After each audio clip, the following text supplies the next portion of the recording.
ክፍል ያክብሩ ሰላምታችን እናቀርባለን። ዜናዎችን ይዘን መጥተናል። ከዘውትር ተሳታፊያችን ጋር የዕለቱን ዜናዎች ወደ እናንተ እናደርሳለን። አብራችሁን ቆዩ።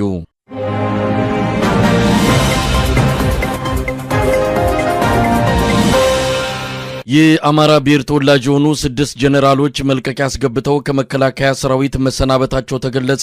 በውጊያ ብቃታቸው አሁን ካሉት የመከላከያ ሰራዊቱ ከፍተኛ ጀነራል መኮንኖች በግንባር ቀደምትነት የሚጠቀሱት 6ቱ የአማራ ተወላጅ ጀነራሎች ያስገቡት መልቀቂያ በአስቸኳይ ተፈጻሚ ሆነው እንዲሰናበቱ በአብይ አህመድ በኩል ግፊት መደረጉን ለአንከር ሚዲያ በደረሰ መረጃ ላይ ተመልክቷል። በዚህ ዓመት የመልቀቂያ ጥያቄያቸው ተቀባይነትን አግኝቶ ከሰራዊቱ የተለዩት 6ቱም ከፍተኛ ወታደራዊ መኮንኖች የብርጋዴር ጀነራልነት ማዕረግ ያላቸውና በተለይም ከህወሓት ጋር ተደርጎ በነበረው ጦርነት ከፍተኛ ሚና የተጫወቱ መሆናቸው ተመልክቷል። ለአንከር ሚዲያ በደረሰውና በስም ተጠቅሶ መሰናበታቸው የተገለጸው ከፍተኛ ጀነራል መኮንኖች ብርጋዴር ጀነራል ማርዬ በየነ፣ ብርጋዴር ጀነራል አበበ በየነ፣ ብርጋዴር ጀነራል ዳዊት ዮሐንስ፣ ብርጋዴር ጀነራል ካሳ ደምሌ፣ ብርጋዴር ጀነራል አለሙ አየለና ብርጋዴር ጀነራል ሲሳይ ወለኔ መሆናቸው ታውቋል።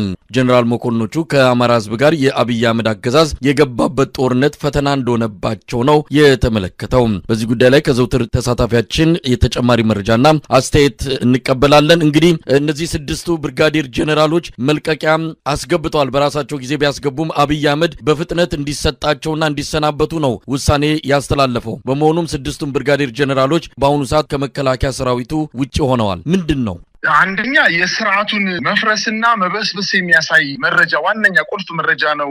በእነዚህ በ6 ጀነራሎች ላይ መልቀቂያውን በፍጥነት መስጠቱ የመንግስት ስራ አስፈጻሚው በተለይ የገዢው ፓርቲ ሊቀመንበር የሆነው ጠቅላይ ሚኒስትር አብይ አህመድ ሬዲየሱ እየጠበበበት እንደመጣና ደህንነት ኃይሉን ሙሉ በሙሉ ትቶ በራሱ በውስጥ ሌሎችን ደህንነት ኃይሎችን ሰብስቦ ራሱ ደህንነቱን ብቻ ሳይሆን መከላከያውንም እየመረጀ ለመሆኑ ከዚህ በፊት የተገለጸ ጉዳይ ነው። ነገር ግን እነዚህ 6 ጀነራሎች አንደኛ የማርዬ በየነ የሚባለው ጀነራል ጎንደር አካባቢ ሙሉ በሙሉ አካባቢውን ከፋኖ ኃይሎች ጋር ጦር አዝምቶ ሲዋጋ የነበረ ጀነራል ነው። አይቶታልኝ አጠቃላይ በአማራ ክልል እየመጣ ያለውን በህዝቡ ላይ እየመጣ ያለውን መከራ በደንብ ጠንቅቆ የሚያውቅ ጀነራል ነው። ምክንያቱም በጦር ውጊያው ላይ በቀጥታ ተሳታፊ የነበሩ ጀነራሎች ናቸው። እነዚህ 6 ጀነራሎች በአማራ ክልል እየተደረገ ያለውን ውጊያ ከፋኖ ጋር ሳይሆን አጠቃላይ በህዝቡ ላይ እየደረሰ ያለውን መከራ በማየታቸው ነው መልቀቂያ የጠየቁትኝ። እነሱም የሚፈለጉ አይደሉም። ምክንያቱም ሳይውል ሳያድር በፍጥነት ነው መልቀቂያው እንዲሰጣቸው የተደረገው። ይሄ የሚያሳየው የአማራ ጀነራሎች፣ የአማራ ወታደራዊ አመራሮች፣ የአማራ ስራ አስፈጻሚዎች ለመንግስት ማይታዘዙ ከሆነ መንግስትም እንደማይፈልጋቸው ዋነኛ ማሳያ ነው። ከዚህ በፊት እንደሚታወቀው ጠቅላይ ሚኒስትሩ ስልጣን በያዘበት ጊዜ ዋነኛ ተግባሩ በመከላከያ ሚኒስትር ውስጥ ያሉ ጀነራሎች ሙሉ በሙሉ ህወሓቶች ወይም የትግራይ ተወላጅ በመሆናቸው በማለት የትግራይ ተወላጅ ጀነራሎች ለማስለቀቅ ወይንም ከቦታቸው ለማንሳት ምክንያት በማጣቱ ከህወሓት ጋር በከፈተው ጦርነት ምክንያት በማድረግ እነዚህን አብዛኛዎችን ጀነራሎች አዲስ አበባ የተቀመጡ ጀነራሎችን በእስር ቤት ወደ ትግራይ አካባቢ ሄደው ደግሞ የህወሓት ኃይሎችን ገዛ ሲያደርጉ የነበሩ አብዛኛውን የትግራይ ተወላጅ ጀነራሎችን ልምድ ያላቸውን ውጊያ ተሞክሮ ያላቸውን ጀነራሎች አባሮ ሙሉ በሙሉ በእነሱ ምትክ የኦሮሞ ተወላጅ ጀነራሎችን እንደተካ ይታወቃል። አሁን ደግሞ ያደረገው ነገር በአማራ ክልል ያሉ እንቅስቃሴ ያደረጉ ያሉ የአማራ ተወላጅ ጀነራሎችን መልቀቂያ ሲጠይቁ ውጊያውን በበላይነት የምትመሩት